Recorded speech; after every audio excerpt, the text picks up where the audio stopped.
considered today. For the second, I am going to present the topic of Advaita Vedanta, the nature of the Brahman and the world. So, let us look into the brief introduction of Advaita Vedanta. Vedanta is one of the orthodox school in Indian philosophy. The Vedanta is the combination of two words, Veda and Anta, which means end of the Vedas, what we call as Vedanta or Upanishads. So, under this Vedanta, there are 6 major schools. Under the 6 major schools, Advaita Vedanta is one of the school which was renowned by Shankaracharya.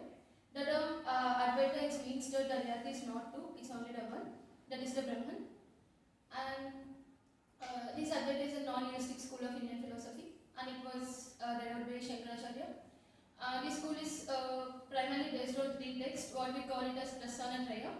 The 3 texts are Upanishads, which are the concluding portions of Vedas, and Bhagavad Gita, where the famous epic Mahabharata was connected. And the last is Brahma Sutra and Advaita, which also includes systematic teachings of Upanishads. So, the main central doctrine of this Advaita Vedanta is Brahman and Atman both are identical to each other, what we call as Tattvam Asi. So they are not different from each other. If you look at a brief background of this Vedanta, how it evolved from Vedic religion to philosophy of monism. Approximately around 1500 to 1000 BCE, where the Vedic religion was started. The early Vedas, what we call it as Samhitas, were primarily focused on external rituals, that is yajnas and things to the deities like Indra, Agni and Varuna. So these deities will represent the forces of nature and designed to ensure world prosperity, progress and protection. So from there, the transition has taken place from the Aranyakas, and from externalization to the shift has taken place to internalization. So here the Aranyakas, what we call it as a forest text, represent the transition from ritualistic to philosophical thought. Here the sages began to interpret the sacrificial acts, replacing the external acts with internal contemplation, that is meditation. So from there, around 800 to 200 BCE, the birth of Upanishads has taken place. This is the time where even the monism birth was taking place. So these Upanishads shifted the focus from multiple gods to a single underlying reality. During this Upanishads time, the sages says that the truth is only the one, and different sages call it by different names. So the main ultimate reality here were in the Advaita Vedanta was realized as a Brahman, the cosmic and all-pervading principle, and the Atman, the individual self. So from there, the birth of monastic formula has taken place, where the individual soul is identical with the ultimate reality Brahman. And even the Brahma Sutras, which was developed around 400 to 450 BCE, which was ordered by Badrayana, also indicates the Upanishad teachings in the Christian philosophy, which address the nature of Brahman, the soul, and the world. So around 8th century CE, the Shankaracharya propounded Advaita Vedanta, a non-dualism, consolidating the monastic tendencies of Upanishad's core doctrine. So this is a brief background and introduction to Advaita Vedanta. So to explain the reality in a better manner, Advaita Vedanta are given the 4 concepts. The first is Brahman, the ultimate reality. The second is Ishvara, the personal God. The third is the world, the individual self Jiva. And the fourth is the world and the Jagat. At first, let us look into the Brahman, which is the ultimate reality. So, Advaita Vedanta, Brahman is considered an ultimate non-dual reality, the singular, infinite substance of everything. It is often described as Sat, Chit, Ananda. Sat, which means consciousness. Sat, which means existence, Chit is consciousness, and Ananda is bliss. And it is considered to be a formless, attributeless, what we call Nirguna. And it is present beyond mind and words, but it is identical to the inner self, Atman. So, if you observe the key aspects of the Brahman, at first it is considered to be an ultimate reality, that is Satyam. Because according to Advaita Vedanta, Brahman is the only true reality, where the universe being an apparent and unreal manifestation is Vivata, just like the silver is seen in a shell. And then this Advaita is said to be non-dual, because there is no separation between the Brahman, the ultimate reality, and individual soul Atman. They are one and the same, but they are just obscured by ignorance, avidya. And this Brahman is considered to be an attributeless, that is Nirguna, because its true nature doesn't contain any qualities or descriptions. Though it is often described by Upanishadic phrases like truth, satyam, knowledge, gnanam, and infinity, anartham. As I said, the main nature of the Brahman is described as Sat, Chit, Ananda, Sat, existence. The pure being, it is the ground of all existence. Chit, consciousness, the pure consciousness, which is not a property but it is a very essence. And the last is Ananda, bliss, the ignorant state of the perfect joy. So this Brahman is considered to be the one unchanging essence present in and underlying everything, transcending time, space and causality. And this Brahman is also present beyond the speech and mind, and it cannot be grasped as an object, but it can only be experienced. So, to understand the Brahman in a better way, we have two definitions. One is the Sarupa Lakshana and next is Tadasa Lakshana. The Sarupa Lakshana, the essential definition of the Brahman, is defined by its very nature, Satchit Ananda. Whereas the accidental definition, that is Tadasa Lakshana, is described, Brahman is the cause of the universe, that is the Ishvara or personal God, for understanding the creation, but this is very temporarily qualified view as Satna. So, the main goal of this Advaita Vedanta is to realize the inherent unity through self-inquiry and knowledge, transcending the illusion of a separate self and the material world to achieve the liberation or moksha. So, this is the Brahman of ultimate reality. If we see the Brahman as Saguna, we call it as Ishvara, that is the personal God. In Advaita Vedanta, Ishvara is considered to be a personal manifest aspect of impersonal Brahman, the cosmic mind of Saguna Brahman, because it contains attributes. Ishvara is considered to be a creator, sustainer, and who dissolves the universe through Maya, the cosmic illusion, acting as an efficient cause and director of all cosmic functions and karmic justice. Ishvara is considered to be a Brahman or a lower Brahman with attributes, an appearance of the attributeless absolute reality Nirguna Brahman that transcends the names, forms, and the universe itself. So, Ishvara is considered to be a Brahman perceived by the intellect, endowed with qualities, that is Sattva-guna, like omniscient, omnipotent, making the absolute conceivable. Ishvara is also considered as a cosmic creator, the Karta, who brings forth this universe, similar to just like the spider weaving this web from itself, being both a material and efficient cause. And Ishvara is also considered to be a controller of the karma, who administers the results, the karma phala of individual actions, ensuring cosmic order and justice, and governing rebirth and law of physics. In this, the universe exists within the Ishvara, and its essence is identical to the Ishvara, who is ultimately one with the Brahman, the non-dual reality. So, if you to understand the relationship between Ishvara and Brahman, we can say they are just like two sides of the same coin. Just like Ishvara, the Saguna Brahman, and the Nirguna Brahman are not different, but they are the unmanifest and manifest aspects of the single ultimate reality, the Brahman. When Ishvara creates and pervades the universe, the ultimate attributeless Brahman transcends this Ishvara and cosmos entirely existing beyond time and space and causation. So, in practical, we can say that this Ishvara will act as a bridge for spiritual seekers to approach the infinite Brahman through devotion, that is the bhakti, and understanding the personal God, preparing them for the realization of non-dual truth where both Ishvara and universe dissolve into pure consciousness. So this is about the Ishvara, the personal God, and next the concept of Jiva, the individual self. In Advaita Vedanta, Jiva is considered to be an individual self or Atman, which seemingly it is to be very separate and limited, but fundamentally this Jiva is also identical to the Brahman, the ultimate reality, because its true nature is revolved upon removing the ignorance, that is avidya, and it is a abhasa, reflection, consciousness, and identified with mind-body complex, experiencing the world through actions and karma. But in essence, this Shiva is said to be very pure and unchanging Satchit Ananda. This Shiva is often described as a reflection of the Brahman in a mirror of the mind, that is the intellect or buddhi, or the Brahman limited by the upadhi of body, senses, and mind. The empirical view of Jiva, the I, as a subject which understands, feels, and wills, and it is bound by time, space, and causality. Unlike the absolute Brahman, the Jiva performs actions, karma, and experiences the results. It can be pain or pleasure within the world, becoming entangled in samsara. So fundamentally, the Jiva is an Atman, pure consciousness, Chit, and bliss Ananda, and it must be identical with the Brahman, that is non-dualism. So the main cause of this suffering is the Jiva is the false identification of the Jiva within the body-mind complex, which makes the Jiva to forget its true nature and makes the Jiva it is very limited. So to get liberation, the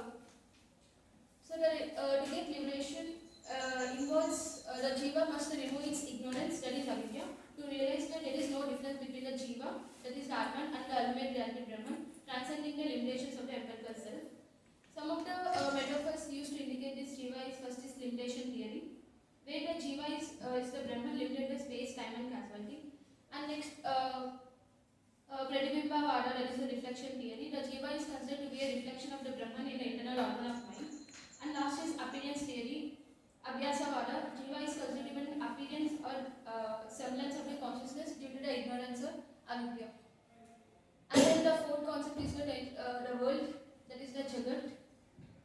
So in Advaita Vedanta, the world, the Jagat is considered to be very mithya, which means unreal or illusionary, because it is considered to be a projection of the Brahman, the absolute reality, through Maya, appearing as a changing dualistic unity of time, space and causation. But I think it is fundamentally, it is also identical to Brahman, because for example, if we take just a pot and the clay, just a pot, the pot is identical to its clay. It is also a temporary empirical experience that hides the non-dual truth of Brahman, leading to suffering, until recognized as a manifestation but not a separate and independent entity.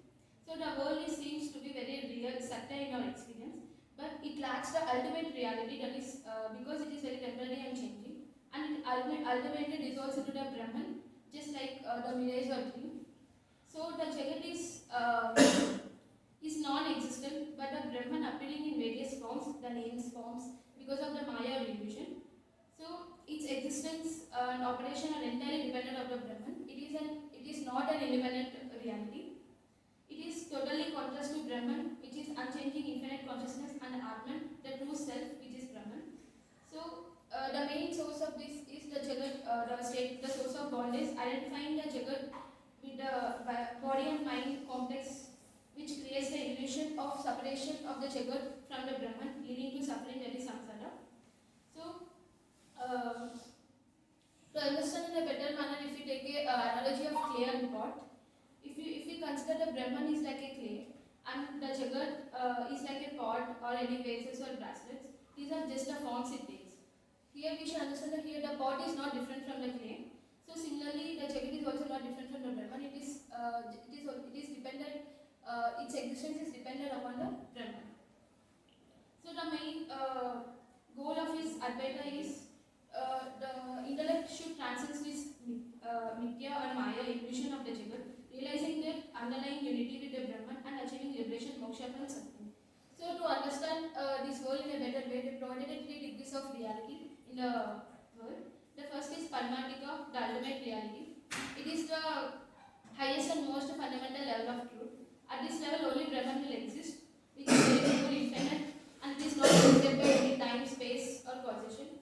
It is considered to be an absolute truth beyond all appearances. For example, when you take the ocean remains the same, regardless of many waves rising and falling. Brahman also remains same, untouched by temporary changes of the world.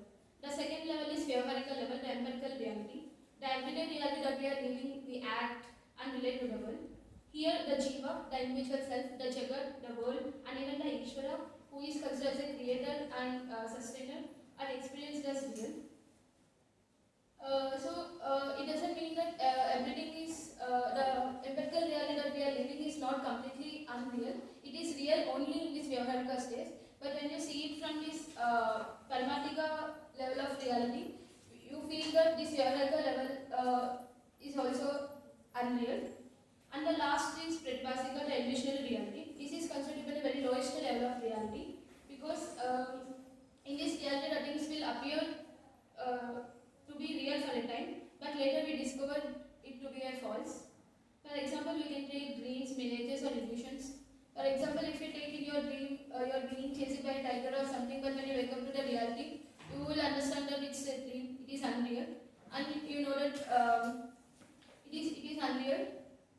So in a similar way, in this Vyavaharika level, that is the empirical reality, you will feel it as unreal until you transcend this Maya, and when you achieve the right knowledge, you will feel, and when you reach this ultimate reality where Brahman is there, you will feel that this Vyavaharika level is also unreal.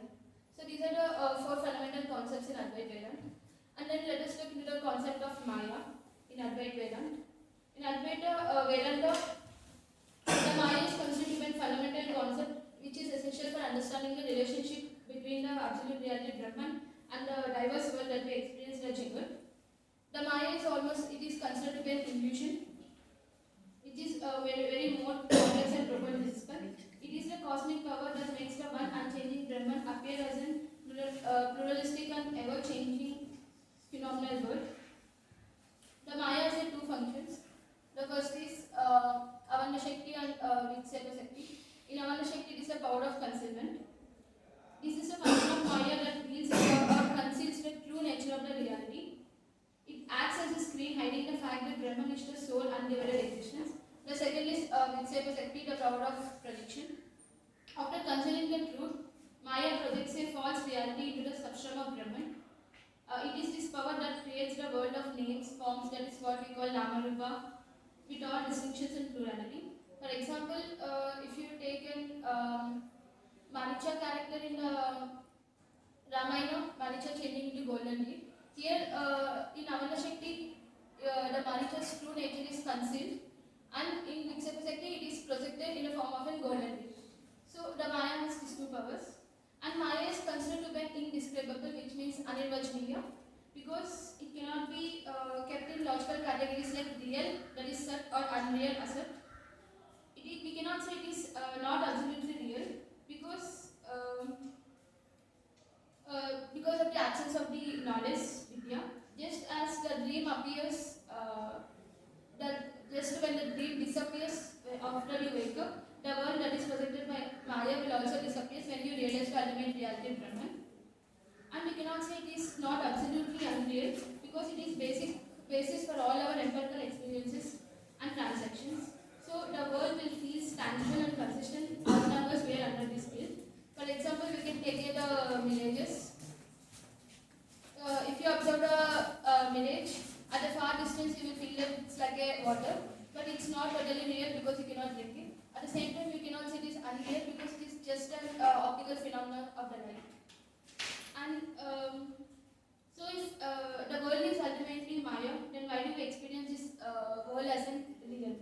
For this, our perception of the unreal and the real occurs through the adhyasa, which means superimposition. If you take example of the rope and snake, just like when you see the rope as a snake in the dark, you will get fear because the characteristics of the snake are superimposed upon the rope. That make you to fear. So, because of this lack of knowledge, that is avidya or ignorance, you will feel that rope as a snake, and then you will feel this rope as a snake because of this avidya. So, in a similar way, the world that is projected through Maya, you will feel it as unreal until you attain a true knowledge, and until you remove this ignorance, avidya, and you can attain this ultimate reality, Brahman. And then the concept of moksha. In Advaita Vedanta, moksha is the immediate realization of one's true nature as a Brahman, absolute reality. The jiva, the unusual self, doesn't become Brahman because it has never been anything than a Brahman. So liberation is not a process of transformation, but it is just a recognition of what was already present. So moksha means nothing new is gained or lost. It is just simply cessation of ignorance. So in Advaita Vedanta, they accept the concept of Jivan Mukti, where it is Jivan Mukti as a real form of liberation. Because for Shankara, moksha is not a state only reserved for afterlife, unlike Ramanuja and Mrs. Advaita. The moksha can be attained here and now. Here the moksha signifies the realization of the self as unembodied, even it resides within a physical body. So the moksha is not just a physical departure from the world, but it is a dissolution of ignorance and direct experience of one's identity with Brahman. So according to Advaita Vedanta, the true liberation is the cessation of illusion, that is the Maya, through the immediate and intuitive experience of the self. This realization occurs only when knowledge from the Vedantic scriptures will be kept in our practical experience. It means that when the statement of Tat Vam Asi will transform into the experimental realization that Aham Brahmasmi, I am Brahman, we can achieve a moksha or Jivan. So to conclude this, the core doctrine of this Advaita Vedanta is said in a single statement that Brahma Satya Jagat Vidya Jiva Brahma Evan Apna, which means Brahman is the only truth and the world that we are experiencing is unreal, that is the Mithya, and Jivan, that is the Atman and Brahman, are not different from each other, they are identical to each other. So the liberation can be attained by removing all the avidya, the ignorance, and getting a right knowledge. The intellect can achieve the moksha.